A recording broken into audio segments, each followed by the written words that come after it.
rock and roll. All right,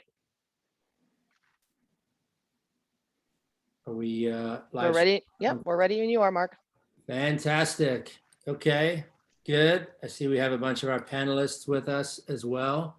Good evening, everybody, and welcome to the August meeting of the Canton Community Association.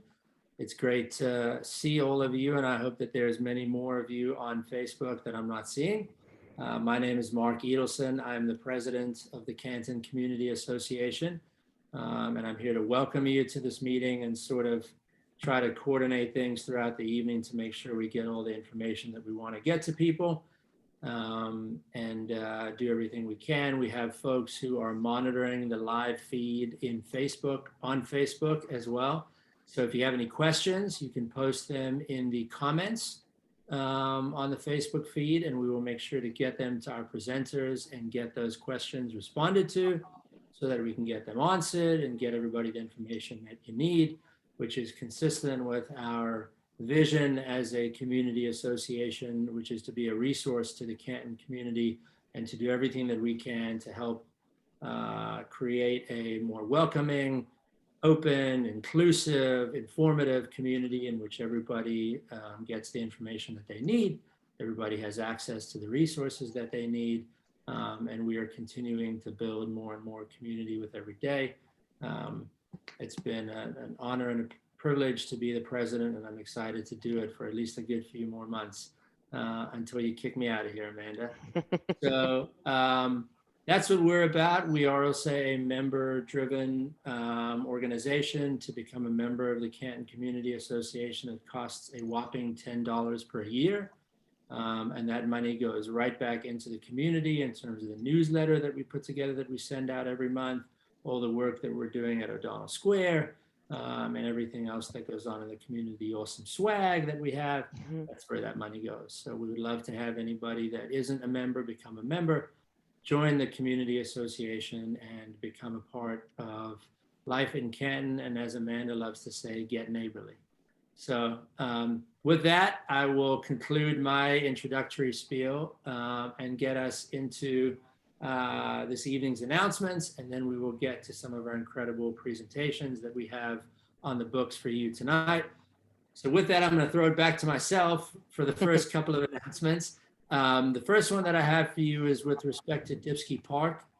I received information earlier today from our friends at Rec and Parks that the deconstruction of the pavilion that is currently at Dipsky Park is scheduled to start on Monday.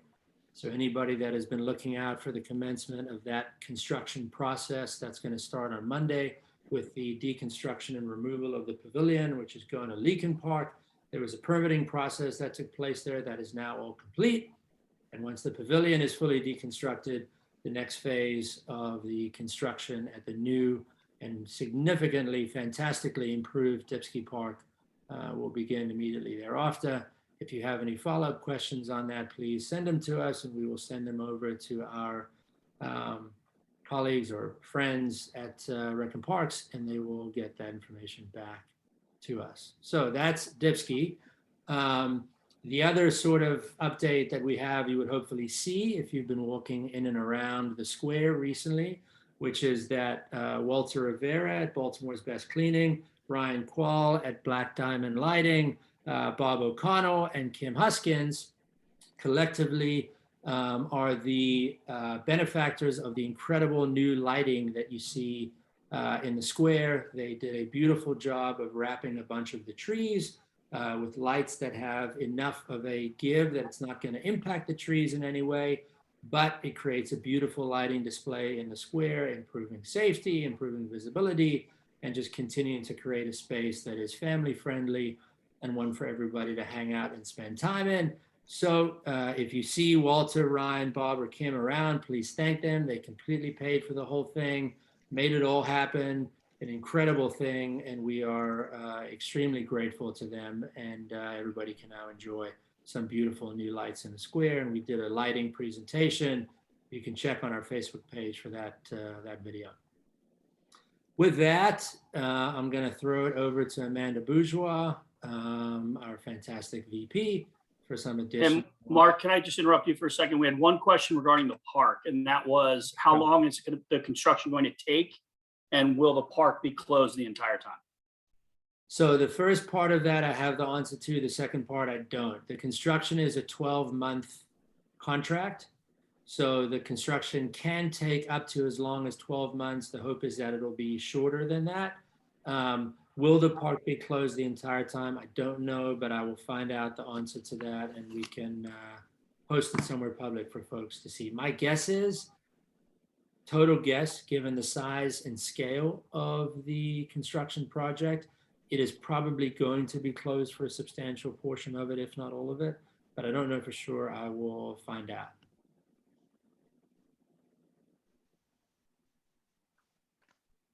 Okay, great. Thanks, Vic and Mark. So just have a couple announcements here. One, backed by popular demand, as we do 4 times a year. We have another dumpster day coming up. That'll be on Saturday, September 25th. And it's the dumpsters are behind the broom factory in the rear parking lot. So typically it's dropped off in the morning between 8 and 9. And then it's normally filled within an hour and a half. I mean, everybody jumps on this thing. So if you want to make sure you are able to dispose of things, get there early. And I will say, though, there are times that the city gets delayed and the dumpster gets delayed. But, we have no control over that. We will get the information out there on Facebook as much as possible. But if you do need a dumpster, September 25th, and be at the ready bright and early. We are also excited to announce that Five Guys, Burgers and Fries, has reached out to us about doing a fundraiser with them.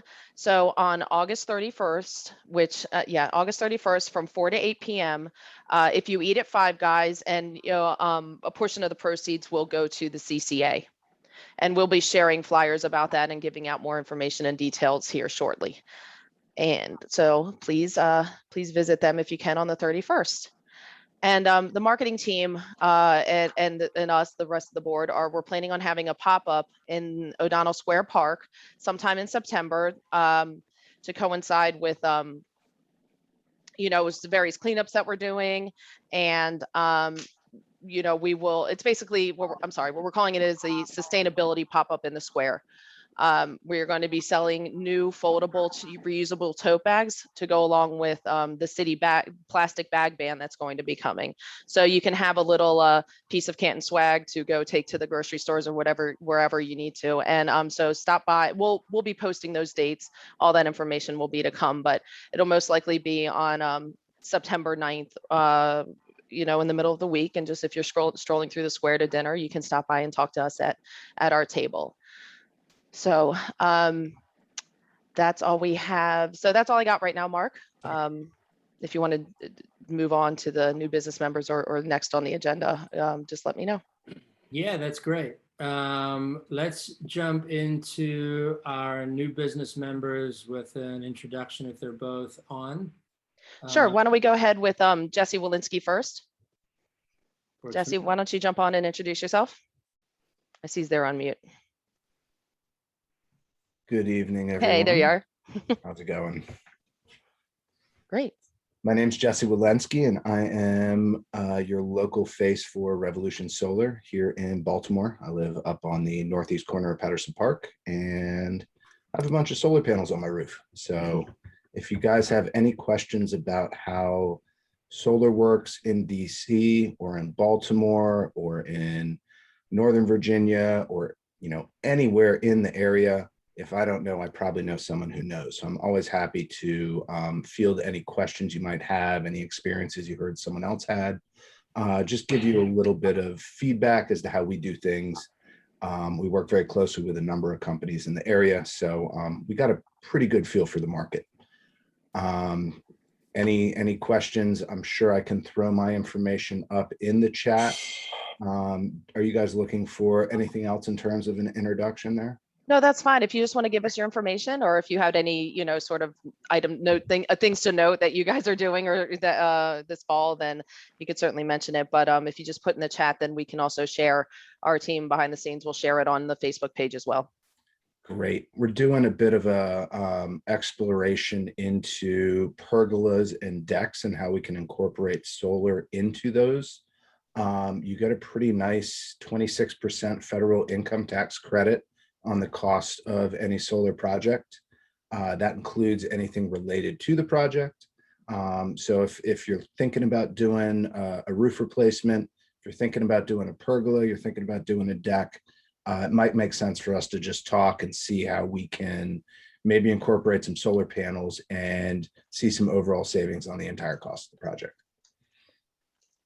Awesome. And thank you so much for your support of the Canton Community Association. We're so happy that pleasure. you took interest in us, and we'd love to be collaborating with you. Great. Totally agree. Great. Mike Doyle, our man from State Farm, you are up next. Welcome. Please feel free to introduce yourself. Hey everybody, my name is Mike Doyle. I'm a brand new State Farm agent in Canton. Very proud to represent the organization I've worked for now for the last 10 years. I helped run 2 successful State Farm agencies previously. I'm actually right down the street in Fells Point. I ran a location for agent Jason Griswold on Alisana, right next to Broadway Market, for 4 years. And previous to that, I ran another office. I come to this, this organization and State Farm and to the Canton Community Association, just really pretty humble and really, really proud to be here. It's been a dream of mine to own my own small business. And I think it's an amazing opportunity I have to do that while representing one of the most recognized brands in the United States, being the biggest property, casualty, and life insurance company in the US. I have all kinds of plans and stuff in regards to my own business, which I could go on and on about indefinitely. But that's not why we're here. I'm really just happy to be here as part of the organization and looking forward to trying to bring skills and things that I have to the table to help you guys grow and reach your goals, which I think are amazing. Just a quick note on that, I'm running a promotion this week, apart from my donation to the organization. We have something through State Farm. It's a charitable growth outreach program because the company's all about reaching into communities and building relationships. It's called Quotes for Good.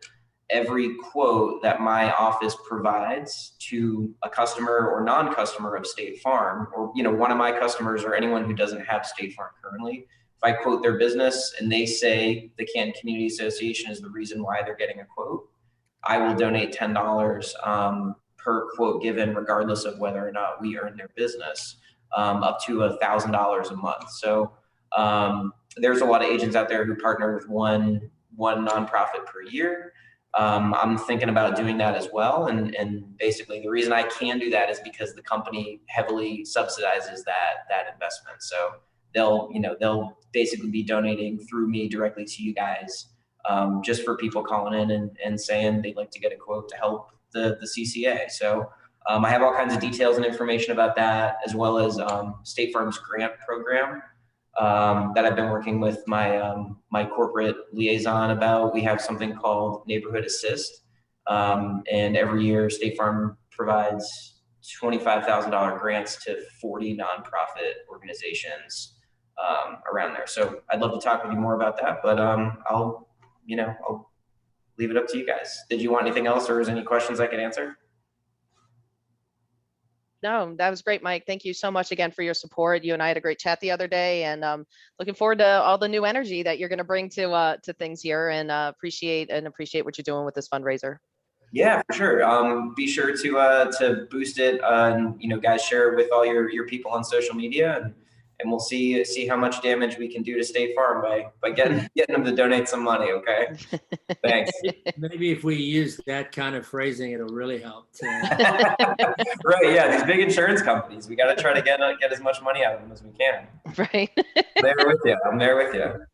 Sounds good. Awesome. Well, thanks so much for making that happen, Mike. We're excited about it, and obviously for your membership and your involvement. So it's great to have you on board, and good luck with everything too. Thank you. So with that, we are going to move to our first presentation of the evening, which is from Melissa Chiasera. Hope I pronounced your name right, Melissa. I apologize if I didn't. from the Pro Bono Resource Center of Maryland, particularly on the subject of evictions. Hi, and you did get my name right, so good job. So yes, my name is Melissa Chiasera. I'm with the Pro Bono Resource Center of Maryland. We're a legal services organization that offers free legal assistance to folks in several different categories of legal problems. I specifically work with landlord-tenant law and also consumer debt issues. And so tonight, I just wanted to give a quick couple of ideas to folks who might be having some problems with paying their rent right now with the pandemic and everything that's happened in this last year. There's a lot of people that are having a lot of difficulty meeting their rent, and they might be very behind in their rent. And I just want folks to know that Baltimore City actually has a very robust program going on right now. It's a rental assistance program. And even if you are missing a year's worth of back rent, there is assistance out there for you. It is at Baltimore, BeMoreChildren.com is the website. So B is in Baltimore, MoreChildren.com, and I can put that in the chat. And it's through the Mayor's Office of Children and Family Services. And even though children and family is in the name of that, you do not need to have children in order to qualify for rental assistance in this program. It is the biggest rental assistance program in town right now. And I have heard things as much as a 98% acceptance rate into the program. So I really encourage anybody that is having any kind of difficulties paying their rent to seek some assistance through that program. Secondly, if you are facing a failure to pay rent complaint or some sort of legal issue, please feel free to contact our office. We have a tenant hotline, which you can contact at 443-703-3053. And again, I will put that number in the chat as well. And anybody is welcome to call. And if you do have a landlord-tenant legal issue, we're happy to talk to you about that. The final thing that I'd like to just convey to anybody who is having these types of landlord-tenant legal issues, if you are served with some sort of court complaint, whether it's failure to pay rent or breach of lease or anything like that, one of the biggest things that you can do to help out your case is just to make sure you appear in court. A lot of folks don't realize the importance of appearing at their court date. And if you don't appear, then a default judgment will very likely happen. There's lots of resources out for folks and lots of people and even other legal service organizations that are ready and willing to help people. So definitely please reach out if you are having any kind of trouble. And at this point, I'm going to pass it over to my colleague, Jade McClary, who's going to tell you about some of our other services. Hi, everyone. Thanks for having us today. I am a staff attorney for the Home Preservation Project. So while Melissa works primarily with renters, I work with homeowners to make sure they can stay in their homes. We know that there will be foreclosures looming, and there are a couple things you can do now to prevent going into foreclosure. One would be applying for property tax credits. So that would be the homeowners and a homestead tax credit. With the homestead tax credit, everyone that's a homeowner should apply for that regardless of your income. That makes your assessment stay low and affordable for you. With the homeowner's property tax credit, that is based on your income, about $60,000 for the household. But you want to make sure that you're applying for those because it ensures that your tax credits will be affordable for you, and it really relieves a lot of financial stress on our clients and people that we see who come to our clinics. So that's one thing that you can do. Another thing is housing counselors. If you feel like you're in trouble, maybe you're starting to miss payments, you can reach out to a housing counselor and they could advise you on what to do. So you could go to the HUD website, that's HUD.gov, and go to resources. Then you can find a list of all the housing counselors in Maryland and find the one that's closest to you. At PBRC in home preservation, we also do tax sale prevention clinics, and we do estate planning clinics. With estate planning, that will include a will, advanced medical directive, and a financial power of attorney. And really the purpose of that is to make sure that, your house stays in your family and it passes along, and that, your family doesn't have to worry about your home and your finances if something were to happen to you, even if that means, you're sick or you're in the hospital. So those are just a few of the things we do. We do have regular estate planning clinics, and we're starting to go back out in the communities where you walk away with all those documents signed and executed and ready to go. We'll even go down to the Register of Wills and file your will for you, so you don't have to worry about that. So I'll put our number in the chat. It's 443-703-3052. If you're interested in estate planning, or you just want to know more about the tax credits, you can give us a call. We can put you on a list so that you can come to our next estate planning clinic and get those documents. But in the meantime, I urge everyone to apply for those property tax credits. You can go to dat.maryland.gov and go to tax credits. There's a bar where you click on that, and it has all the forms that you need for those tax credits. Thank you. Awesome. Thank you both for those presentations. And I'm wondering if what might make sense would be for us to post the information from Jade and Melissa into the Facebook comments. Maybe we should have Vic do that so folks can see that information there too, so they can click on them. Yeah, I'm putting that stuff in there. Perfect. Cool. All right.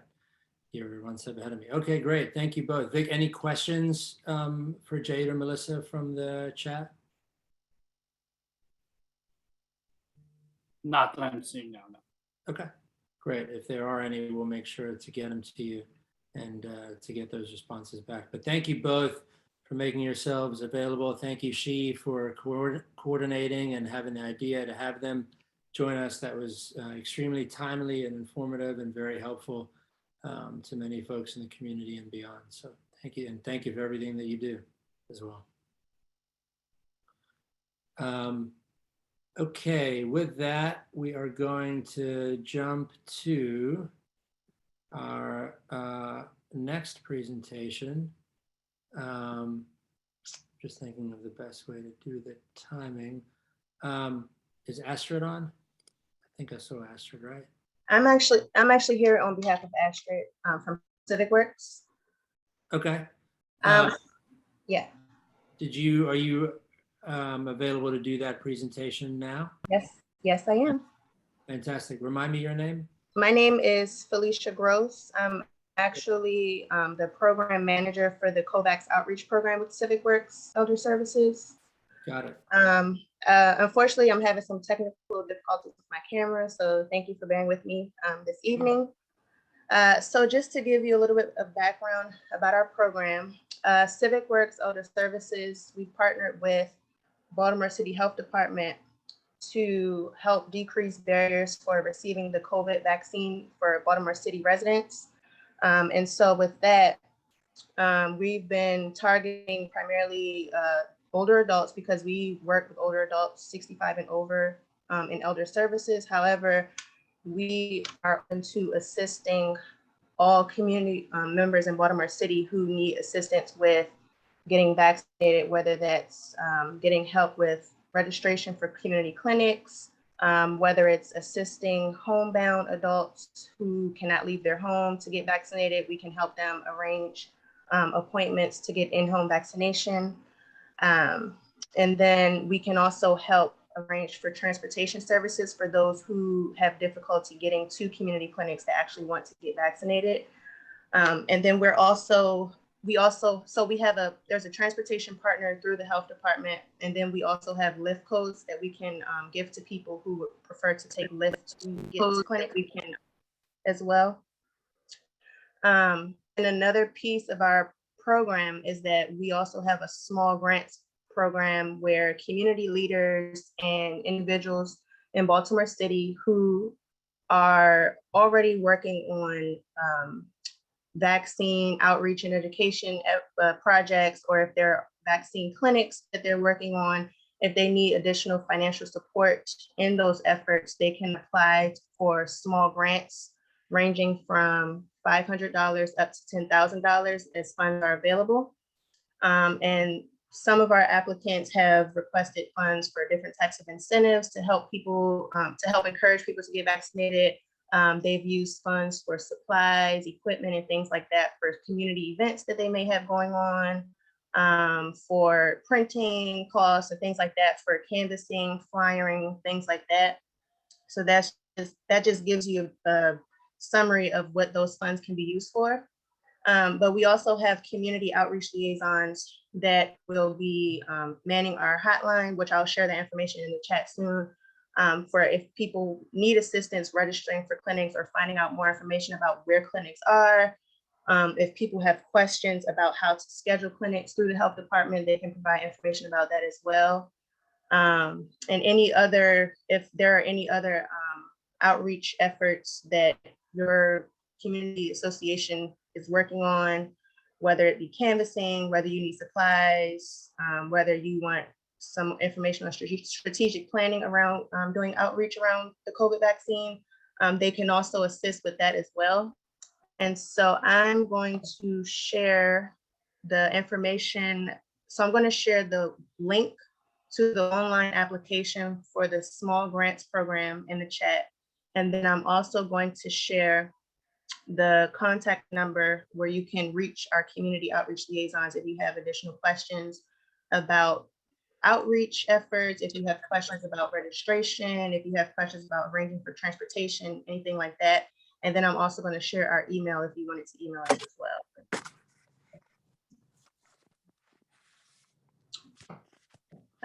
And are there any questions? Yeah, thank you so much, Felicia. Yeah, Vic, are you noticing any questions in the thread? No, not as yet.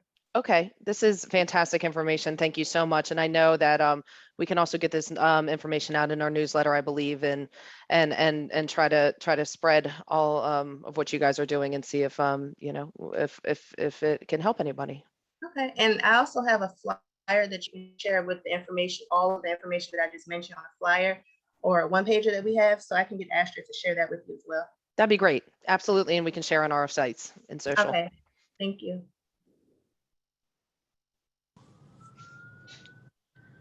Okay. Mark, are you there? I saw you dropped off for a second. All right, looks like you might be having some technical difficulties, but I do see the lovely Miss Brooke Lierman sitting on the phone in her car, it looks like right now. And so we can have Brooke from our Team 46 delegate go ahead and give her update on what's happening down in Annapolis and in Baltimore. Sure. Thanks so much for having me. Great to see you. Thanks the Canton Community Association for all its continued good work and for being a great partner. I'm Brooke Lierman. I'm one of the 3 state delegates that represents District 46 in the General Assembly. I partner with my great colleagues, Luke Clippenger and Robin Lewis, as well as our Senate President, Senator Bill Ferguson, who is our own home senator. I live in Fells Point with my husband and our 2 kids. I'm also an attorney, and I am running to be the next state comptroller. So I will sadly not be on your ballot in the District 46 parts of the ballot next June, but I will be on your ballot for state comptroller. So a little higher up. You don't have to look so hard. But I'm really excited to be here tonight with all of you. Usually after session, we do sort of a recap of the things that we worked on and how things are going. And I hadn't had the opportunity to do that yet. So just wanted to come by and say hello, answer questions, and talk a little bit about session, even though it seems far away right now. It just ended a couple months ago. We had an incredibly productive session. I would say the most productive session that we've had in my time in the legislature in 7 years. We focused, I would say you could break it down into sort of 2 things, relief and recovery. So the first bill that we passed, first major bill we passed was the Relief Act, which provided additional funding for businesses. Many small businesses in Canton, in Fells Point, around Baltimore City have obviously been hurting a lot over the past 18 months. And so we were able to pass additional measures to help them, additional direct money and direct payments to families who are suffering. And happy to let folks know, we expanded the earned income tax credit in the state of Maryland so that we now have the most generous state EITC in the country. And we're only the third state to expand the earned income tax credit so that anybody who pays income taxes and who files a tax return, regardless of their immigration status, is now able to claim that EITC. And of course, that's huge for our district because we have such a wonderfully diverse district in District 46. Many immigrants from around the world who live in our neighborhood, who share our neighborhoods. So I was very pleased that we could do that. We passed a number of bills this session.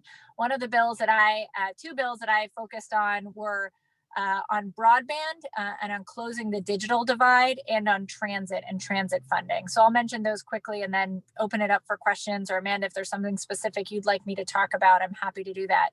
On the transit funding, you all know, I'm sure, how much the bus breaks down, light rail breaks down. In fact, it breaks down more than any other transit system in the country. And that's because of delayed maintenance and just a real lack over the past couple, terms, frankly, of MDOT failing to invest in our transit system and our transit assets. So I was proud to work with Senator Corey McCray this year to pass a bill called the Transit Safety and Investment Act. That's the largest ever mandate to fund state of good repair needs for our transit system. We passed, it was a bipartisan bill. We passed in the Senate, out of the House. I'm really unfortunate the governor decided to veto it, but we'll be working on an override of that next session. And then second, I think we probably all saw how stark the digital divide is in the state over the past 18 months. It's been made even more clear. And that exists in Baltimore, right? It's not just a rural problem. There are many people who do not have who are not connected to affordable high-speed internet in the city. And so the problem, of course, was that there was nobody at the state level working with us to make sure that there was a plan to connect everybody, that there's a plan to access federal dollars and spread the wealth or share the grant opportunities that are available.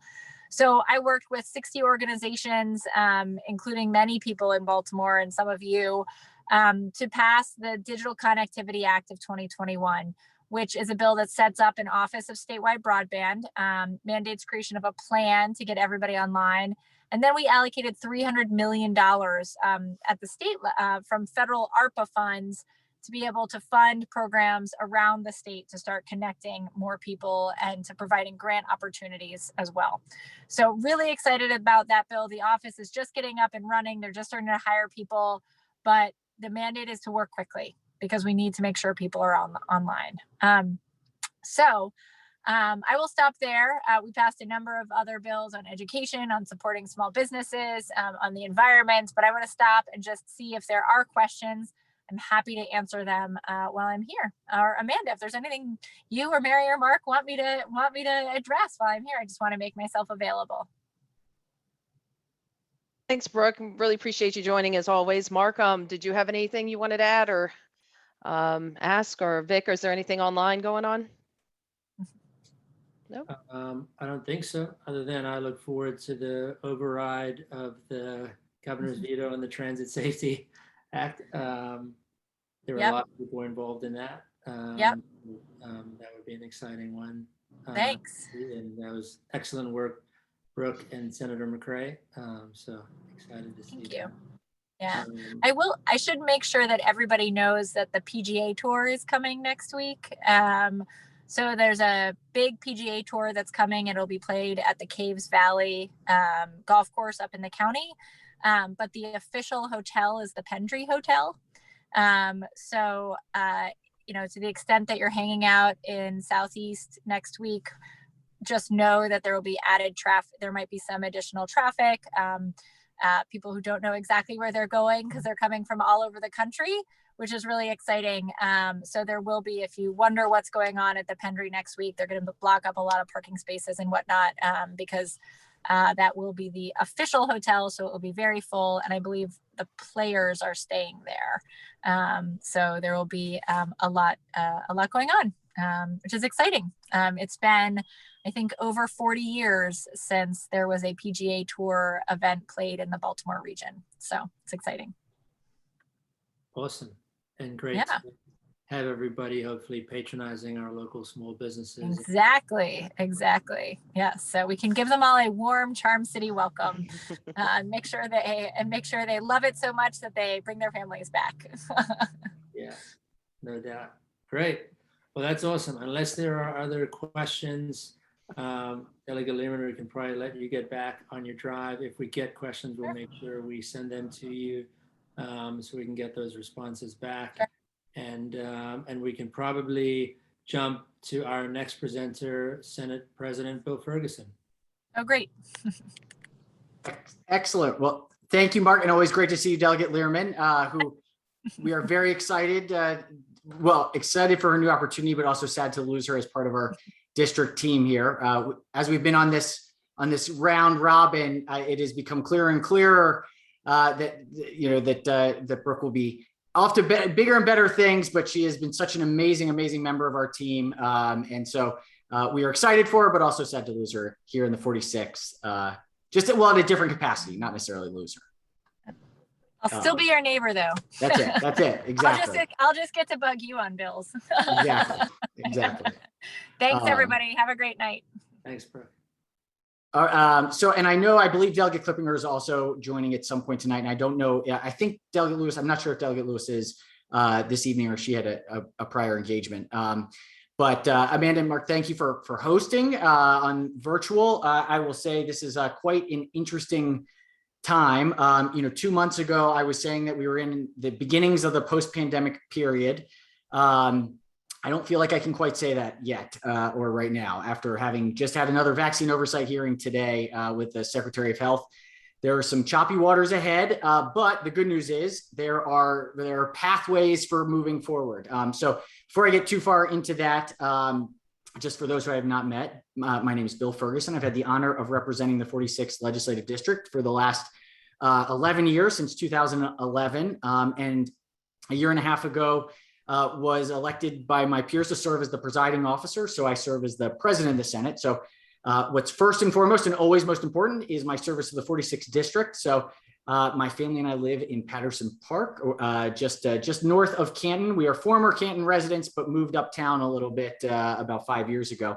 But in this new capacity, I also have kind of taken on a number of new roles and perspective on the statewide level of sort of seeing or setting the agenda for our chamber, or at least the legislative branch, and where we're navigating through this unbelievable last year and a half. So I was elected in January 2020 to serve as the presiding officer. And then in March in 2020, of course, everybody knows what happened.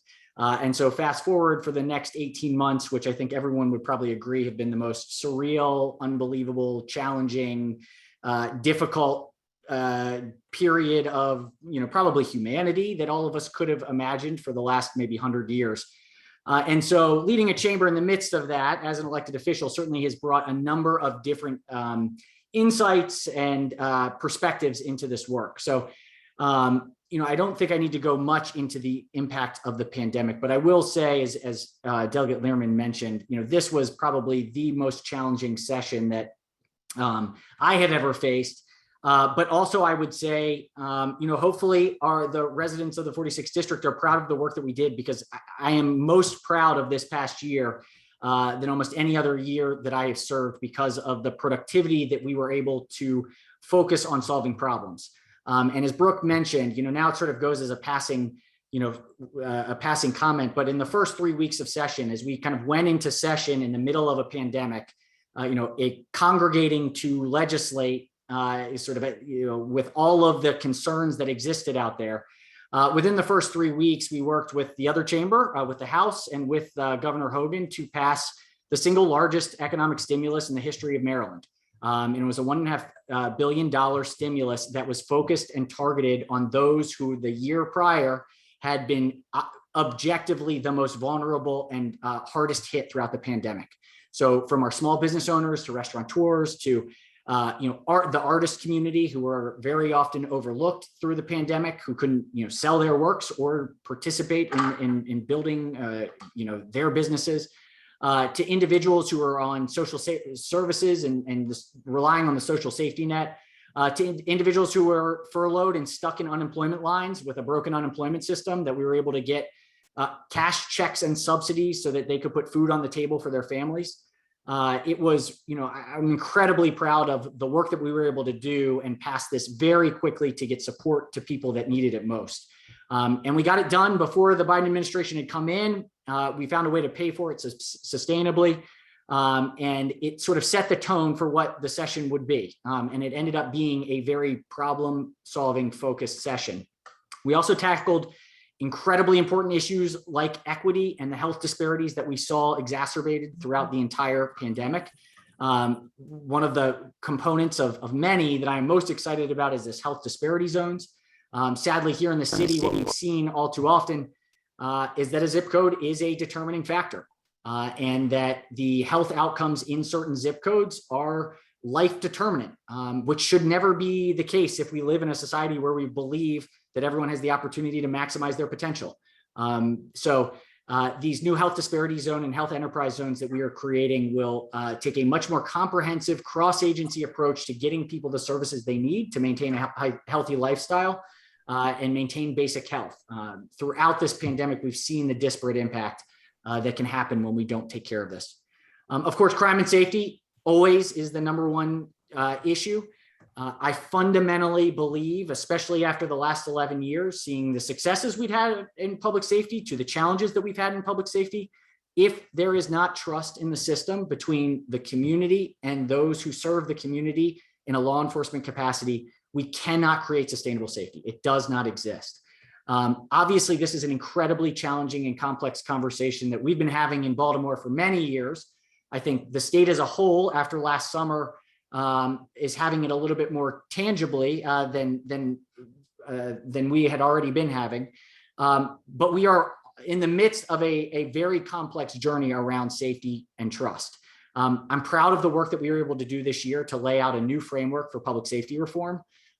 If we do not have the trust that allows people to have swift and certain consequences when they violate the law, and we cannot, punish those who do wrong, because there is not the trust from the community to testify and bring forward cases so that there are actual consequences, then we will continuously be on this cycle where we've seen improvements and challenges. And so we have got to change the culture. And so I think we are moving forward. I think the framework that we passed this year was significantly comprehensive and will move us down that line. In terms of our immediate public safety needs, which obviously is relevant here in the city, while we are restoring trust, we must have an everyday executed plan around public safety. We are starting to see the beginnings of that. Certainly, the mayor has focused on putting forward a plan. It takes every aspect of the criminal justice system to work cohesively and together in order to actually see a change. There are glimmers of hope here and there, but we still have enormous challenges. Certainly, we saw in Fells Point what happened just a month and a half ago over the weekends, and that it culminated in a triple shooting. That led to sort of the cries, the break glass in case of emergency response. That was not something that just came around because of a triple shooting. It was 6 weeks leading up to it where we had said over and over and over again, this is getting worse. Fortunately, that led to a plan being put together that was executed on every single day. And what we've seen is a dramatic change in the outcomes in Fells Point. That has to be replicated across the city. We know what to do. It just has to be executed on every single day. And so we will continue to provide the resources to make sure that law enforcement and all of the agencies involved in the crime fight have the resources that they need. And we will continue to push to see greater state and local engagement, which helps certainly in Fells Point and can help citywide. So the last thing I want to touch on is kind of the pandemic and where we are now. One of the individual actions that we had during session when the vaccines were being distributed was a really faulty rollout of the vaccines in Maryland. For the first few weeks of the vaccines, we were 46th or 48th in the country in getting shots into arms. The vaccines are the solution to this pandemic. And so what we started in the Senate, because we were confirming the health secretary, was a kind of an extraordinary event where every single week we did an accountability session with the health secretary and said we would not confirm the secretary until we could show that Maryland was making significant and substantial improvement with the distribution of vaccines equitably, fairly, and for those who needed it most across the state. We did that every Monday at 4 o'clock. And by the end of session, we went from 46 in the country to being in the top 10 in the state. And right now, today, we are sixth in the country of total number of shots, first shots in arms, and 11th in the country for fully vaccinated individuals. That didn't happen by accident. It happened because we held the agencies accountable for performance. And so this health secretary was eventually confirmed. In fact, we had a vaccine oversight hearing that extended beyond session just this afternoon at 4 o'clock with the secretary to get updates about what the fall will look like. I think anybody that knows or says that they know what's going to happen is maybe being less than honest. This is an incredibly uncertain time. The things that we do know that work are that this is a largely unvaccinated pandemic. It has shifted to those who are unvaccinated are the ones at the highest risk. It can't be said enough. That does not mean that there will not be infections for those who get vaccinated, but we are not seeing the hospitalizations and severe outcomes. Everything comes down to getting people who are unvaccinated vaccinated. Fun fact, 12-year-olds to 17-year-olds, 63% of them have gotten vaccinated. 20-year-olds to 29-year-olds, 61%. So the 12 to 17-year-olds are outperforming the 20-year-olds who have had access to the vaccines since April. We've got to change this. This is the way through. And so we will continue to, I will be supportive of ongoing the mandates with the reasonable exceptions. But in the meantime, we have got to see the spread of this disease be reduced. And so I think we'll likely see more indoor masking requirements. I will be the first one to tell you that I'm exhausted by the mask, but it works. It has the impact of lowering the spread. And we cannot get to a place where we have 1,500, 2,000 people in hospital beds again. Right now, we're at about 600.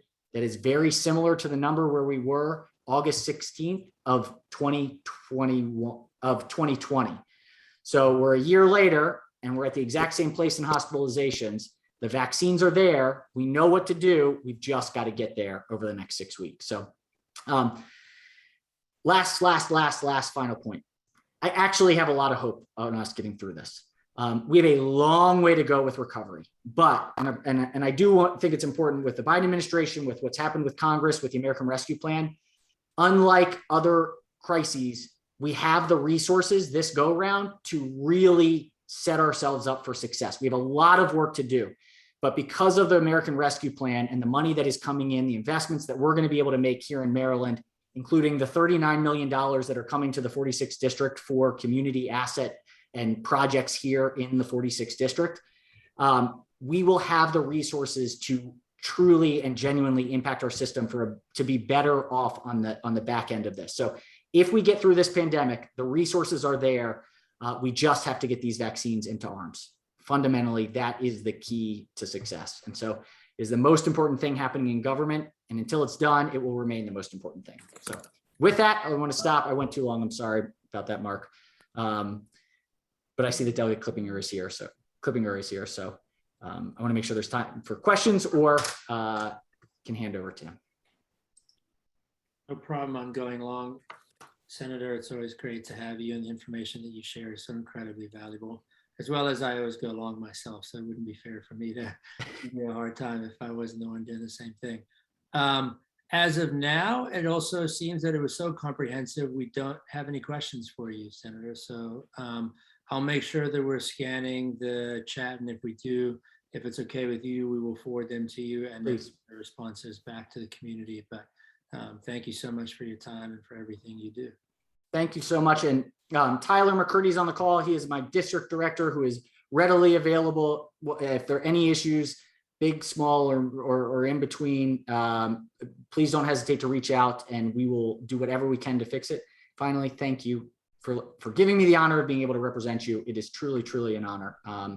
And we look forward to seeing you around the neighborhood soon, and get vaccinated, please. Thank you, Senator. Thank you. See you all soon.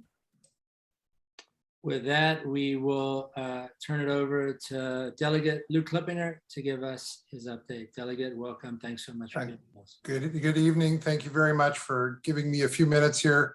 I think the Senator Ferguson, the Senate President, has given a pretty comprehensive look at what happened during the legislature. So I will not duplicate a lot of what he said, but I'll focus specifically on the work that we did in the House Judiciary Committee. I'm the chair of the House Judiciary Committee.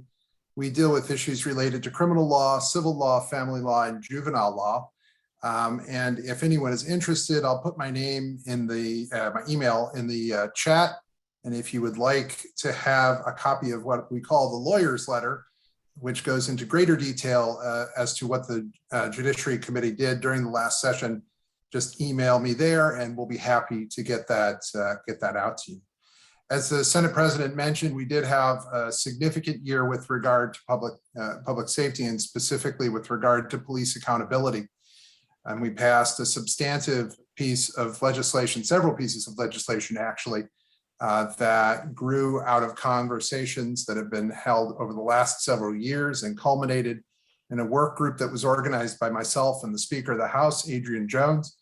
We put together a comprehensive bill, one piece of legislation that through the legislative process became 5 pieces of legislation that will do a number of different things with regard to building greater trust with our police officers in the long term. The legislation requires the use of body cameras by police officers by the year 2025. We are already there in Baltimore City, where body cameras are almost ubiquitous, but across the state, body cameras aren't always available, or I shouldn't say available, they're not always used by different police departments. So the body cameras will be required by 2025 unless you're in Anne Arundel, Howard, or Harford counties, the next 3 largest counties that don't have them. Then they're required by 2023. We changed the misconduct process to bring more civilian involvement, both at the front end when determining whether or not an officer should be charged through the personnel system, or, and I should say also in the trial board system at the end of the process. Another thing that was part of the package is people in Baltimore City will be able to determine through a referendum in 2022 whether or not they want the ultimate control of the Baltimore Police Department to be in the hands of the city of Baltimore, or whether they want it to continue to be a state agency. That's something that I know there will be some debate about over the next year, and we'll be all talking about that a little bit more. The package also includes things that are very important to police officers themselves. We create a scholarship program for those people, either police officers or people who want to be police officers, so that they can gain the skills and get upper level degrees, whether it's a bachelor's degree or in some cases even a law degree, to be able to bring more to their job as police officers. We also set up an employee assistance program. These programs are being shown to work across the country as officers sometimes have to deal with incredibly difficult situations. And sometimes they themselves face challenges that need to be addressed through treatment, whether it's drug treatment, anger management, any number of other mental health services. And the employee assistance program will allow officers to engage in those programs without stigma, so that they can get the help that they need and return to the force and be able, again, to do the work that needs to be done with public safety. As I mentioned, there are a number of other issues that we deal with on the Judiciary Committee, ranging from juvenile law, and I'll touch on that very, very quickly. The juvenile, we have a Juvenile Justice Reform Council that has been meeting now for almost 2 years. They made a set of recommendations that received pretty much a broad base of support from prosecutors and public defenders and advocates to rethink the way that we address particularly kids who are just entering the criminal, or I should say the juvenile justice system. We were able to pass that legislation in the House this year. We were not able to, we didn't have enough time to get it out of the Senate. And I know it's an issue that may be coming back in the 2022 session, but it's one of the issues that we have been focusing on as a committee, and that has been a priority for myself and Senator Ferguson as we introduced the legislation that created the Reform Council in the beginning. Going forward into the next session of the legislature, there are a couple issues that we're going to be looking at, one of which is the proliferation of what are called ghost guns. Ghost guns are weapons that are basically guns that are built out of kits, and they become far more prevalent in our city and our state. In my day job, I'm an assistant state's attorney in Anne Arundel County, and one of the areas that I cover is people who are found illegally in possession of firearms. And I'll tell you, one of the newest guns that I'm seeing a lot more of that I hadn't been seeing before are what are called polymer 80s. These are not guns that are created through 3D printers. They're literally guns that are made up of 3 or 4 or 5 parts that people are putting together on their own. They don't have a serial number. They don't require any kind of a background check. They don't require any licensing. And these guns are becoming prolific on the streets of our city and really across most of the central part of the state. It's the numbers of these kinds of ghost guns that have been found in connection with crimes in the city is actually doubled or tripled in this last year. In Anne Arundel, we're still getting the numbers, but it looks like it's at least doubled in Anne Arundel as well as Baltimore County and Montgomery County and Prince George's. Another issue that we have talked a lot about, but I think we're going to make progress in the next session. We're going to, the Speaker of the House and I support putting a question on the ballot in 2022 as to whether or not we should legalize the sale of personal use amounts of marijuana. And we will put that on the ballot in 22. People will be able to decide whether or not they want to do that. In the meantime, over the next year and a half, we're going to begin to take a look at the regulatory process that would need to be in place and address issues related to healthcare, related to taxation of the marijuana, and related to the expungement of crimes where people were convicted of possession of marijuana or perhaps the sale of marijuana in the past. So those are just a few of the issues that my committee does. I managed to keep it to 7 minutes, which makes me better than the Senate President, which Tyler McCurdy is now reporting back and saying to him. So with that, if anybody has any questions, I'm happy to take them. Thank you for that. Vic, any questions for Delegate Clippenger?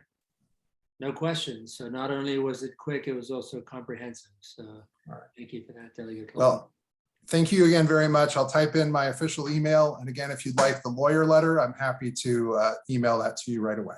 Thanks again. Thanks so much for joining. Okay, with that, we are going to move over to Doug Kaufman, the chair of our Economic Development Committee, with a brief update. The stage has been set by the Senate President and Delegate Clippenger, so you can't be longer than them, Doug, with some EDC updates. So with that, over to you. Oh, that's a tough bar. Hi, everybody. My name is Doug Kaufman for the Economic Development Committee for the CCA. There's been a lot going on, and we haven't been able to present a lot. Vic, if you don't mind making me so I can share, I'd appreciate that. Just let me know when that's okay. Great. I can do that now.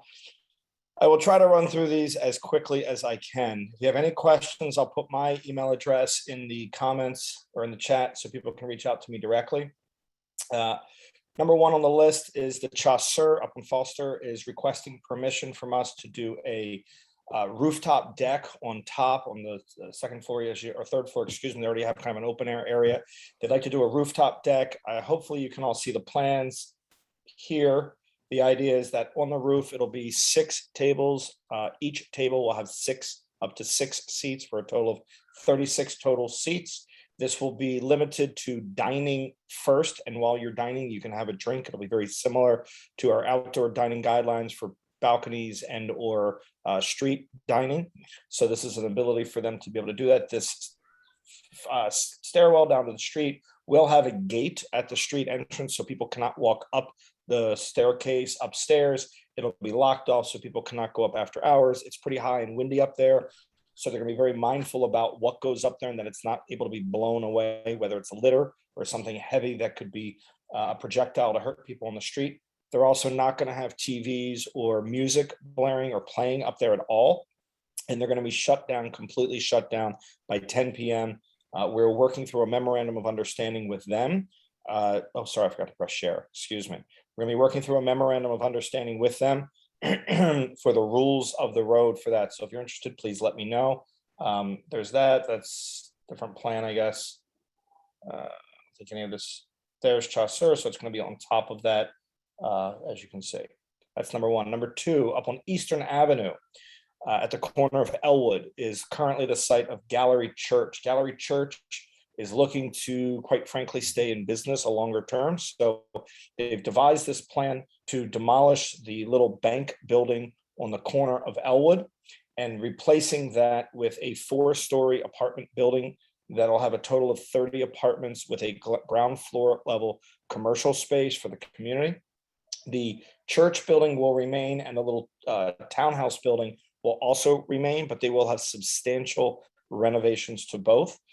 They will lose some of the parking on site, but they're going to end up with 7 parking spaces on site. They've been very diligent at coming to the Economic Development Committee. They've already come twice to us. They've met with the Southeast Community Development Corporation, and they're having a meeting coming up in another week or so, I forget exactly, with the Highlandtown Community Association. So if anyone's interested in that, that's an open Zoom meeting for anyone to attend and listen in and get more details and ask questions of the developers. Because of the grade differential there as you're heading eastbound, it's actually, although it's 4 stories, it's not really going to overwhelm the space as you're driving up the street, but there will be a community corner here on the site.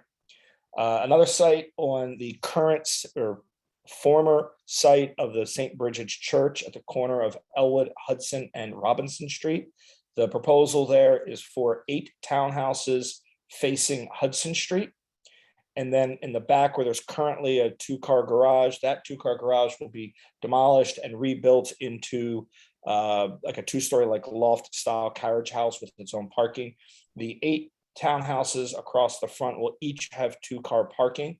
The carriage house will also have 2-car parking. So between those 9 townhouses, there'll be a total of 18 parking spaces. There'll be a drive aisle here for people to access their garages. It'll be rear loaded. They're not going to be coming in from Hudson Street. And we've had a couple meetings with the EDC and a public meeting with the neighbors, had phenomenal attendance from the immediate neighbors.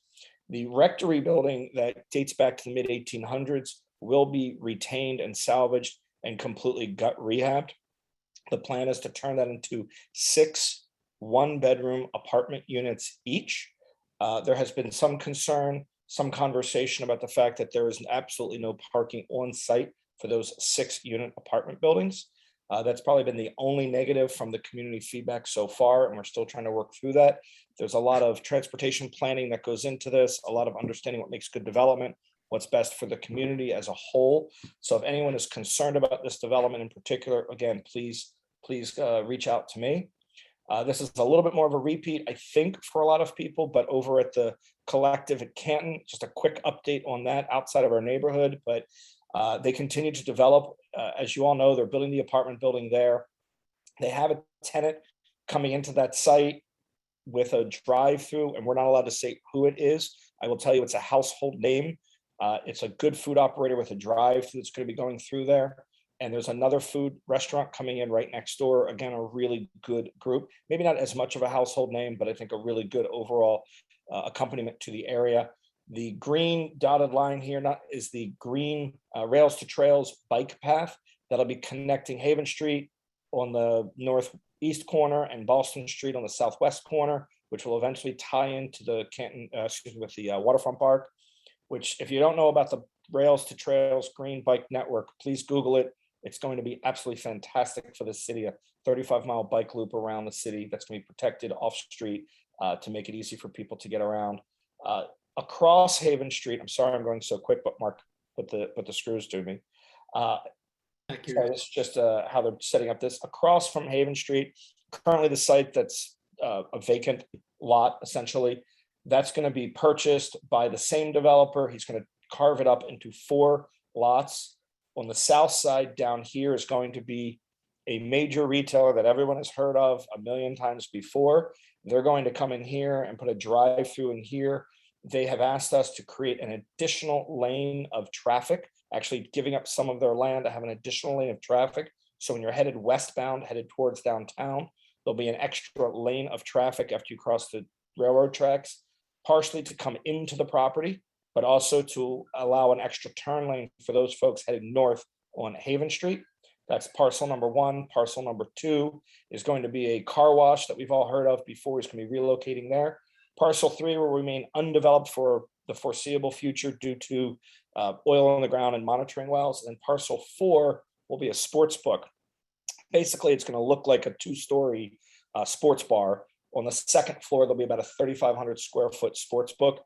The developers are very optimistic they're going to be able to get a sports betting place. This will not be a casino. They have told us that they will put in their operating agreement with us and with the Brewers Hill community that they will not make this into a full casino. It'll just be a sports book. And that is that proposal. Also, the intersection of Baylis and O'Donnell Street has been a very dangerous intersection. Before the pandemic, we called a meeting with our council person who's been very receptive to working with us on this, and Department of Transportation from the city to look at that intersection. We've had a lot of accidents there. It's a blind intersection. They put up some monitoring cameras to understand the overall use there. And they've come back to us. It was a little hard for them to monitor how many cars were using it because as soon as they put it up, it was the pandemic and the use dropped precipitously. But they've come back to us with a solution. We're going to be having a meeting coming up on August 31st to talk through this with DOT. And essentially the idea is to make it one way from Dillon Street, from O'Donnell Street, So you come down O'Donnell Street, the idea is that you'll turn away from O'Donnell and it'll go one direction north or one direction south. You will not be able to come north on Baylis from the south and turn onto O'Donnell. You will not be able to come south on Baylis Street and turn onto O'Donnell Street, just to alleviate that concern. So that's what we're doing. Also, United Evangelical Church, staying in business, continuing to operate on the north side of their property, is what they call the schoolhouse building. It's a 4-story structure. They are under contract to sell that property to a developer, actually the same developer as the old St. Brigid's Church property. They're going to be putting 14 apartment units in there. As per zoning code, they are not required to put parking in there. What you may understand, or may not understand, is the Baltimore City's zoning code as of 4 years ago prioritized doing development at the expense of doing parking. The best thinking around the country is if you build more parking, it actually does not solve any parking related issues. It only increases the ease of people getting parking, so people don't think of any alternative solutions. And no one's asking you, person, to change and start riding your bike, but we're trying to make it easier for other people to use their bike and public transportation, buses, water taxis, scooters, Ubers to get around, carpool, and also live closer to where they work. So based upon the best thinking of the transportation and urban design planners around the country, the idea is not to prioritize parking and car transportation, but a more holistic view of transportation in an urban area. I think I got it all. If I forgot anything, I apologize. I'll put my name in the chat. Thank you. Thanks, Doug. Is that okay, Mark? That was fantastic. Extremely comprehensive. Thank you. Can I take a breath now? You can. And just to note, Maura mentioned, I believe that's the Highlandtown Community Association meeting that Maura is referring to is on August 25th. Right. With respect to the the development. Church. Yeah, the church. And it's on the CCA calendar as well. Okay, great. Thanks, Doug. If anybody has any questions, we will make sure to send those to you so we can get a response. Thank you for keeping us updated on those new developments, literally.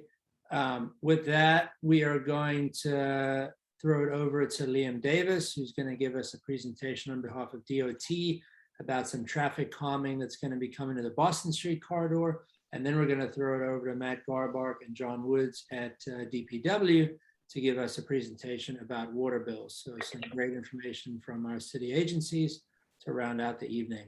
Thanks so much, everybody. With that, it's over to you, Liam. Thank you, Mark, and thank you, everybody. This has been a very informative meeting. I was wondering if I would be able to share my screen. Oh, You yeah, should be able to, right, Vic? Okay, I believe I can. you can now. So I should be sharing. We should be seeing Yep, we can see it. Google. All right, so I can see sorry if yours this from is here. making anybody dizzy. So the intersection, I really would like to line this up so it's like it is on the photo. Let's see. There we go. That's probably close enough. So here's what we're looking at. The long story short is DOT was contacted really about improving pedestrian safety on the Boston Street corridor. Understanding Boston Street is a very large corridor, we wanted to start and try something here at one of these really unique Y intersections. And why is it called a Y intersection? Well, you can see as I point, maybe it's more appropriately called a V intersection. But anyway, we wanted to start here because they're unique, they are challenging, and it's a pretty big intersection. So what our team came up with, now you guys should see this PDF. What our team came up with is some additional striping, adding in a little pedestrian triangle here on Hudson Street, and then also putting in a dedicated turn signal. So this was what our traffic team came up and put together as a draft. We shared it initially with Mark, and then I believe the constituent from Canton who brought this to our attention. But we really wanted to open up this concept and share it with the group, to see if there's any feedback. I will say that one of the things that we did hear from the constituent who brought this up was really the need and desire from their perspective for a red light camera at this intersection. They say the red light running is pretty egregious, and because of the width of the intersection, if you see how wide it is between this crosswalk here at Montford and Boston, and then this crosswalk here at Hudson and at Boston, if a car is running a red light and you're a pedestrian on the opposite side, you already see the green walking person to cross, and it's a very serious hazard that is created. So that's certainly something that we could consider and look into. But really, this is an example of a quick build installation. It looks like we would like to do some ADA ramp stuff there, but a quick build installation that should really improve the pedestrian safety at the intersection. That really would be the goal. So that's kind of what we have in concept. And what I'm really looking to get out of from this group, I don't really expect it tonight, is really for CCA to kind of take the feedback and then just maybe share back with us at DOT in writing some comments about what you guys would like. And we'll do our best to meet the goals and desires of the community within the agency's capacity to do that. So that's really where we are. Does anybody have any questions? Liam, if you wanted to share this design with us, we could maybe include it in our upcoming newsletter, and then use that as a way to sort of get feedback from folks. That's great. Yeah, we can certainly do that. If you wanted to respond to Daryl's question about speed cameras on Boston and O'Donnell streets, why we can't get them installed, I guess part of it is a question on this, which is to the extent that we would have a red light camera here, what that process looks like. And then two, I guess, to Daryl's question about the process for speed cameras. So, and forgive me because I might have forgotten this, but really it's as simple to request a speed camera and request a red light camera. It's as simple as calling 311, or you should be able to do it on the app as well, and requesting a automated camera investigation. And our ATVS division, which operates out of Baltimore City DOT, will conduct an investigation. For the speed cameras, there's a number of hoops we have to jump through, because there are, these are permitted by state law. And really with the speed cameras especially, there's certain hoops you have to jump through, like proximity to a school. They're technically school zone districts, but you see them all over the city because we are so densely built out, and there's so many schools next to each other. The coverage area in the city is pretty wide. So if there was a speed camera desired, so at a specific point on Boston Street, it first has to meet the school proximity threshold. And I know there's a school at the church here, St. Casimir. So that could help. But the other key thing is available right of way. And just looking at this might be an opportunity here. There is right of way there. Especially for the speed cameras, they're placed on those like kind of boxes. So we're always looking for available right of way and whether or not it'll meet the state regulations. Great question. Hey, Liam, does elder care facilities also fall into another way we could justify it? Not just because we do have one right on Boston, and a lot of folks like to walk across to go to Canton Crossing and such. I mean, would that be something that would help beef up our request? So it to my knowledge, that's not part of the criteria, and we have to follow the state law to a T, okay, or else it kind of puts the whole program at risk. Now, I will say, laws can always be amended. And last session, there was a bill, it didn't pass, but there was a bill that was going to add, child care centers as also being counted. So there's opportunities to amend the law to make them more widespread. There's even some counties like Montgomery County who have blanket authority to install them, across the county. That's my understanding, at least. And so there's a number of ways we can go, but the likelihood of getting some of that authority is going to vary based on the policy. Okay. Sorry to jump in, Doug. Doug, I know Doug's had his hand raised for a minute. Mm-hmm. Thank you. So a couple things, as you know, Liam, we've been complaining about speed up and down Boston Street for a couple of decades at this point. So anything you can do for traffic calming would be greatly welcomed in the community as a whole. So please, more. I don't know if this particular part, I'm not necessarily opposed to it. I don't know how much traffic calming you're expecting just by putting in the left turn lane to go down Hudson Street. So maybe I missed that part. And then lastly, just a Google search. Actually, personally, I don't see a lot of speed cameras in Canton.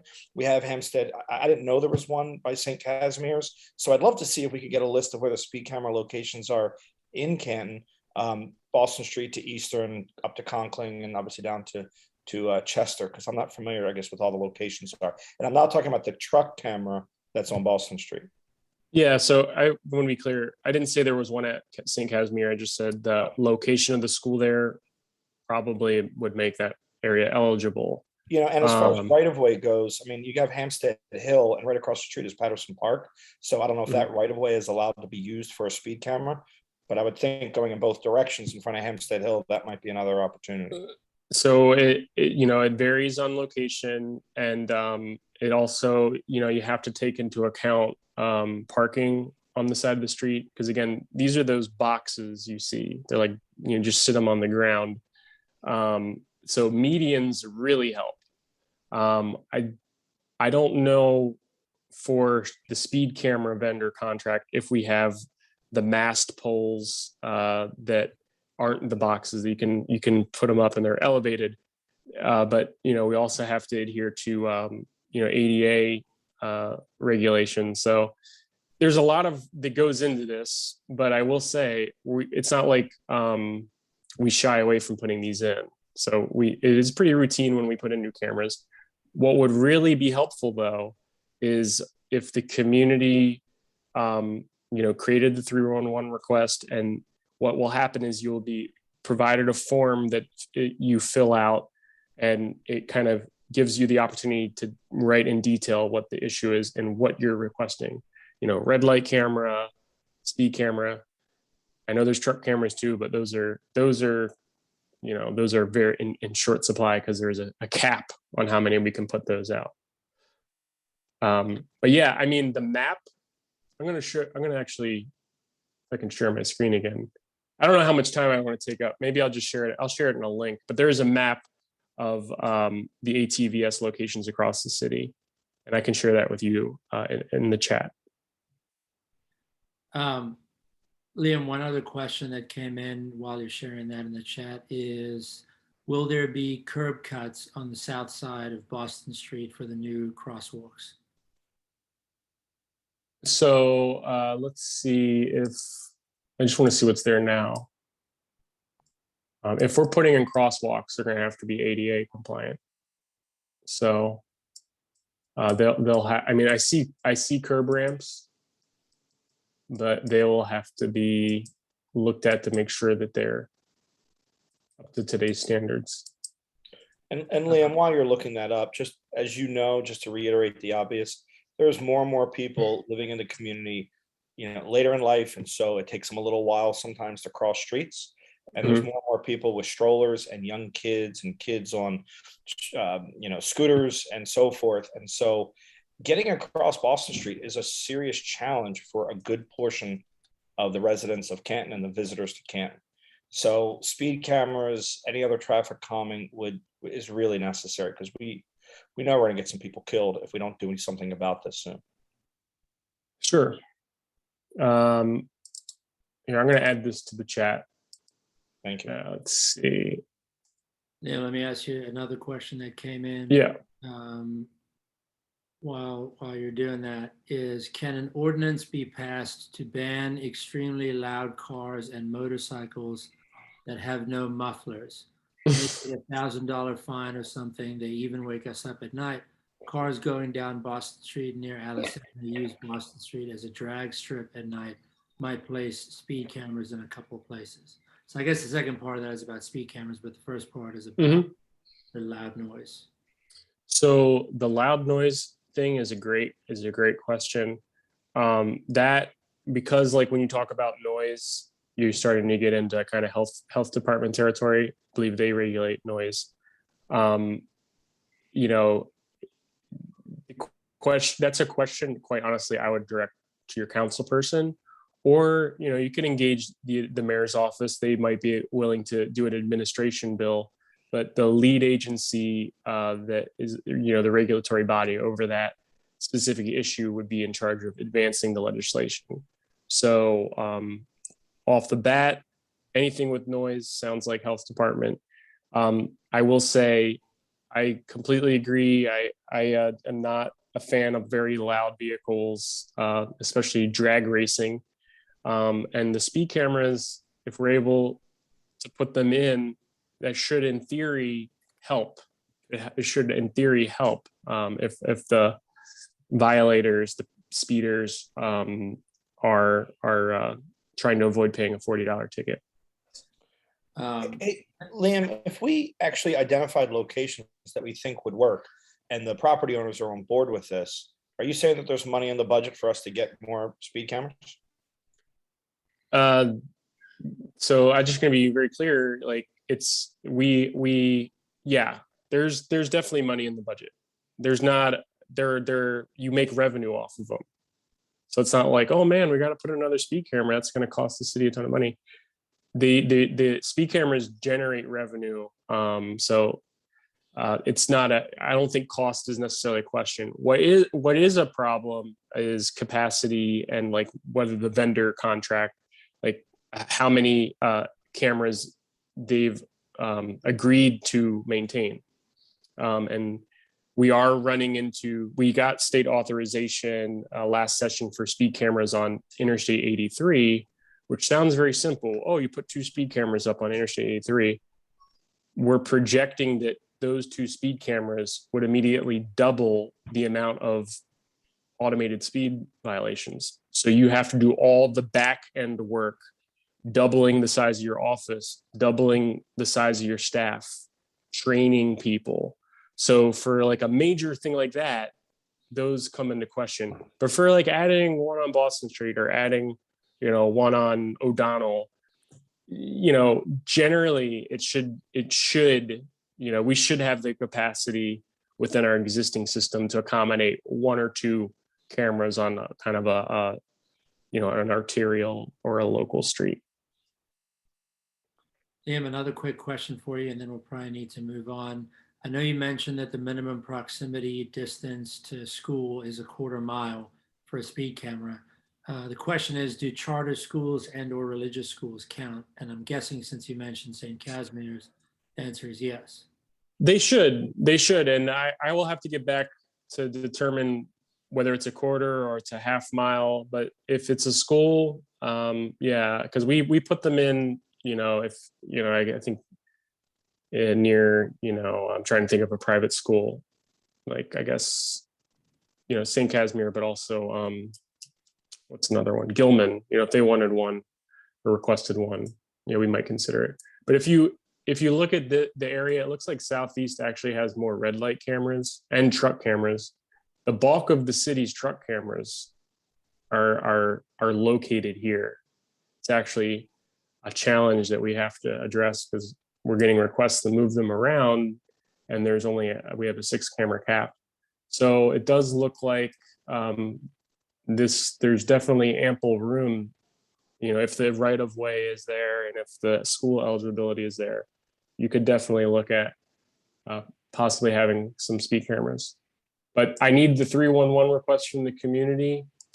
And once you give me those numbers, I can even send you guys the form electronically so we can just get this process moving.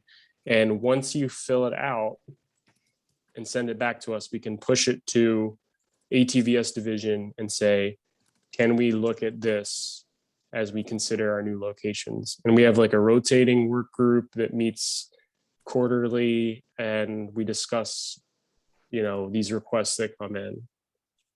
You hear on the news how unpopular they are, but when I go to the community meetings, when I get the emails from elected officials, people like these and they are effective. The data shows crashes go down, and over time, driver behavior changes because the violations start to go down. Great. Liam, if you don't mind, if you want to just email over that form, and if you want to email over the proposed plan for the Y intersection at Boston, Hudson, and Montford, we will get rolling on both of those. Sounds good. Am I free to jump out of here? Yes, you are free to go. Thanks, everybody. Have a great night. Okay, John and Matt, if you gentlemen want to take us through to the conclusion of the evening's programming with an update on water bills, that would be fantastic. Thanks for sticking around and being so patient with us. The floor is yours. Not at all. Good evening. Mr. Woods, I don't know if you'd like to go first or if you'd like me to go first.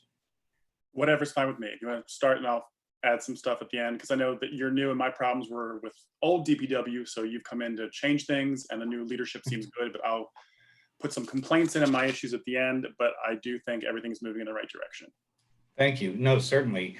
So obviously water billing is become as synonymous with Baltimore City living as just about anything. And I know Mayor Scott ran on a reform platform specifically for our water billing efforts. And he hired Director Jason Mitchell, who comes from Oakland, So Director Mitchell is not from around here. He is from obviously the West Coast. So he brings sort of an unvarnished view and an unbiased and objective perspective to everything, isn't really entrenched in any of the issues that went on or were ongoing with the water billing system. So it's really been a breath of fresh air for a lot of DPW. But as we all know, in 2016, the city undertook three rather, they were truly revolutionary steps. They changed all the meters from analog meters where we had meter readers popping meter vaults and looking at the physical number that you use for water, to digital, where they transmitted the data electronically. That was one thing. Second thing is we went to a new billing system. So we completely migrated all of our data from an old billing system to a brand new billing system. And the third thing is we completely changed our rate structure. We went from minimum billing and estimated billing to an actual consumption billing. Any one of those changes is pretty revolutionary for a utility. And there's not a single utility, in fact, we did look in the world, that has done three massive changes like that at the same time. And of course, issues arose.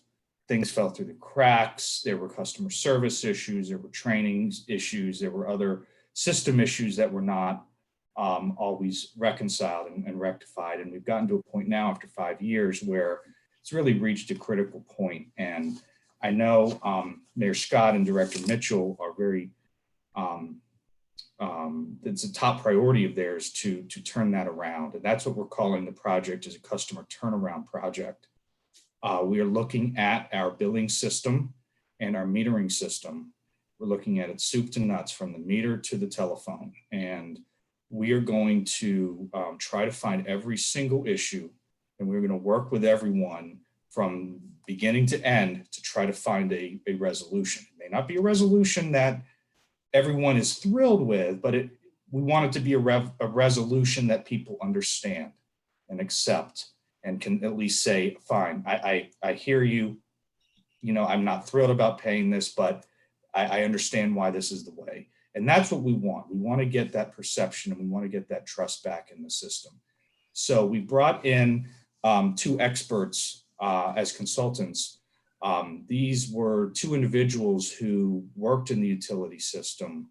They, you can look it up, worked on a turnaround effort in 2008 and 2009 in Cleveland. Cleveland had a serious issue. In fact, they were in a more dire state than we were, and they successfully turned their system around. One of the consultants is actually working in Cape Town, South Africa, where they have some serious billing and customer service issues. And on top of all of that, they're running out of water. So making sure that every single drop of water is accounted for is critical to maintaining that. We luckily don't have that issue here, but these 2 individuals are very skilled in this. We've already begun looking at our metering. We're looking at our customer engagement and customer service efforts. We're looking at our billing efforts. And at some point down the future, we've got to get these operational things stabilized. We're going to need to look at our collections efforts, because there's a lot of money left on the table that, we need to resolve. We need to find resolutions. We need to work it out, make a deal, try to get some of this debt off of our books. So these different groups are meeting representatives from our water metering shop and our customer billing shop and our customer service shop are meeting every single morning now. They're going over what are the big issues of the day. What are the reads? We get reads digitally sent to us. Which ones aren't sending? Which ones are showing a big spike in this or that or another thing? And we're working them daily. And we're driving these results. I'm personally engaged in this every day. Director Mitchell is personally engaged in this every day. I believe, the consultants believe, from their expert perspective, Director Mitchell believes we're going to see a marked turnaround in a relatively short period of time. What we have, we are contrary to public opinion, we are leaps and bounds ahead of other utilities. We have bought the infrastructure, we've implemented the infrastructure, we've invested in it, we have all the data there. We have to make sure that the data is being used properly. We have to make sure our customers are trained and knowledgeable about it, and we need to make sure the systems talk to each other. And those, compared to if we had to start from scratch and build everything out, are remarkably simple type fixes compared to other utilities have to look at. So it's going to take a couple of weeks, a couple of months, but I think we're going to see some major changes and some positive things coming out in the future. Again, our guarantee is that we're going to find a resolution. Again, it may not be one that everyone's thrilled with. We may have to give on our side. The customer may have to give on their side, but we want to find something that can help restore the trust in the system and to help make sure that people know that they're paying what they should be paying and not being gouged or not being, getting away with something that they wouldn't be getting. So that's our commitment to that effort. I'm happy to take any questions in those lines. I will say one last thing is we have a water billing portal where very few people use it. It's where is it? It's waterbillportal.baltimorecity.gov, all one word. You can register there. Your account is linked there. You can actually see your daily consumption, and you can get alerts that tell you if there's a leak, if there's a spike in your consumption. It's a powerful tool. We're trying to push it as much as we can, but it's something that a lot of people have found very effective to jump on a leak or something if they have something before it gets to be a massive issue. So with that, I'd be happy to take any questions, Mr. Woods. Happy to defer to you. So we do have a question that's come in, but why don't we give it to Mr. Woods first, and then I'll throw the question at you. Sure. Thanks. So everybody, I am just a community member, and I had a massive problem with my water bill for over a year. It began before the pandemic began. So I have contact information for everyone in DPW. There was a lot of false information under the old administration over there, a lot of information that was not helpful. People would not follow up at all.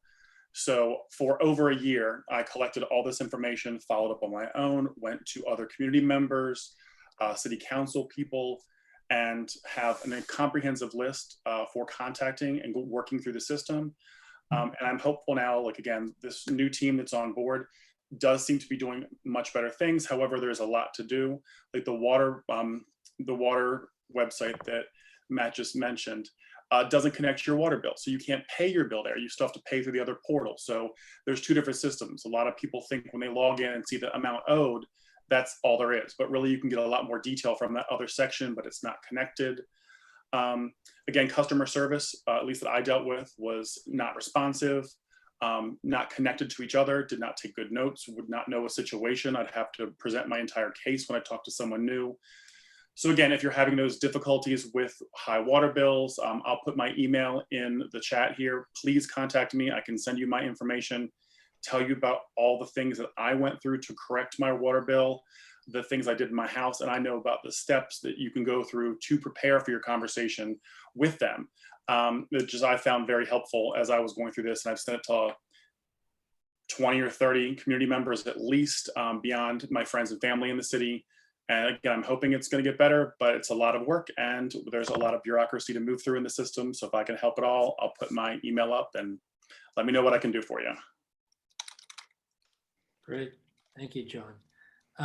Matt, quick question for you was, the account management fee started in 2016 at $272 a month and has been rising and is currently $433 a month. That's $52 per year. What is this money used for?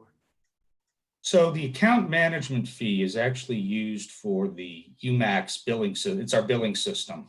It's used for the upkeep, the maintenance, and the licenses for the billing system, as well as for our customer service and billing staff. That their salary comes out of that fee. So that's what that account maintenance fee is for, to actually account for the folks who actually manage the billing system. Okay, another question for you that Amanda put in the chat. When do you think we can expect to get to a place where the resident doesn't have to do the amount of work that Mr. Woods did in order to get a resolution? Is there someone specifically appointed for issues? Yes, I really do appreciate Mr. Woods and his, I really can only apologize for what he had to go through, and it should not have to be that hard. That is one of the main areas that we're working on. And one of the things is actual customer service. I mean, we have to get to a point where we are training our folks how to speak to people, how to follow up, how to keep track of things. I mean, it's that basic type of skill set that we realize is lacking, that we need to follow up on.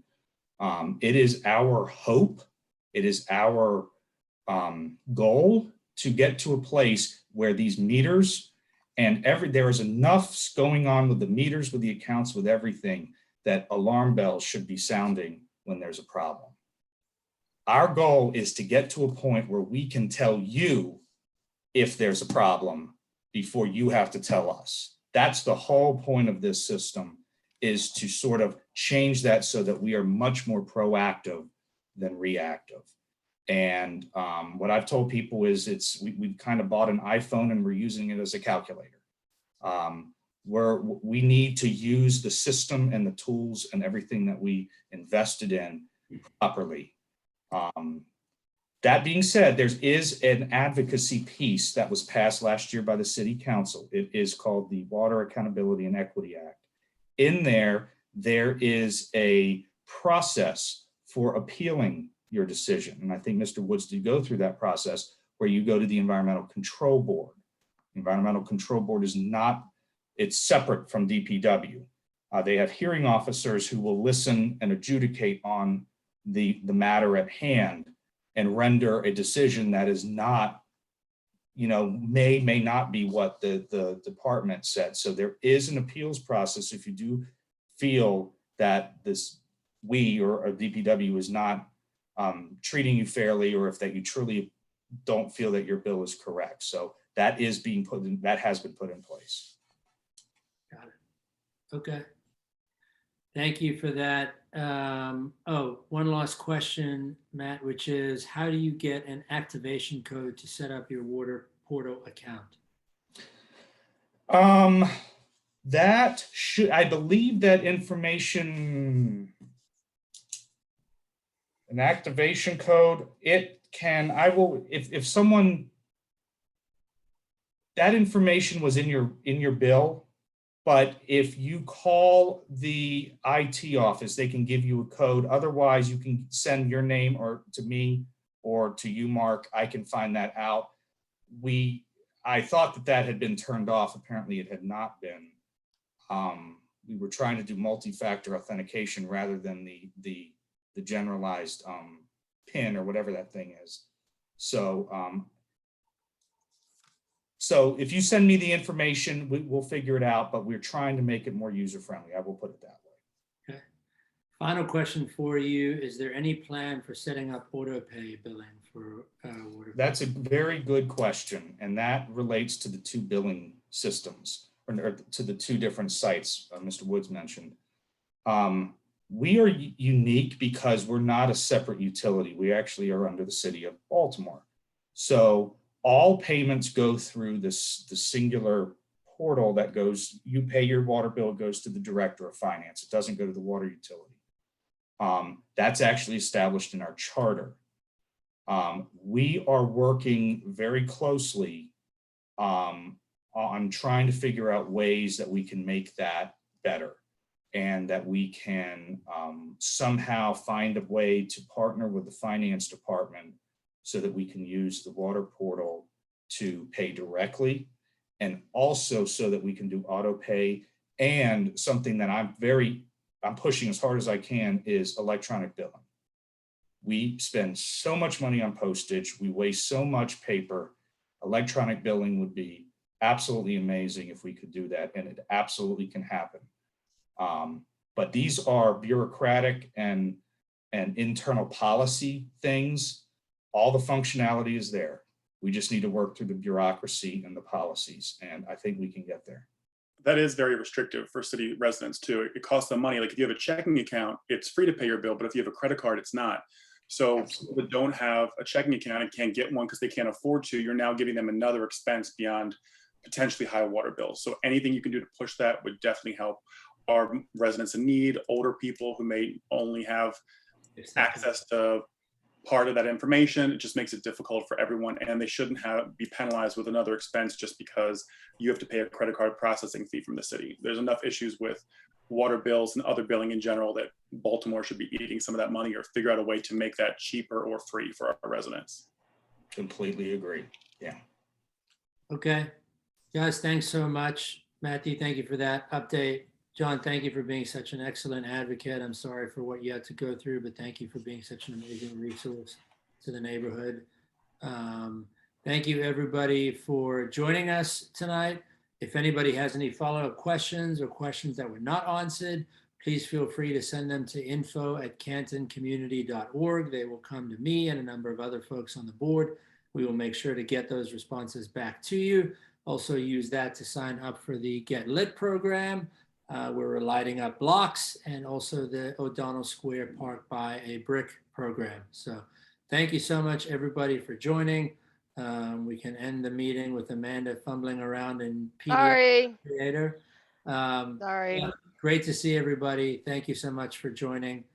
Have a great night, and we will see you soon. Take care and be safe and get vaccinated.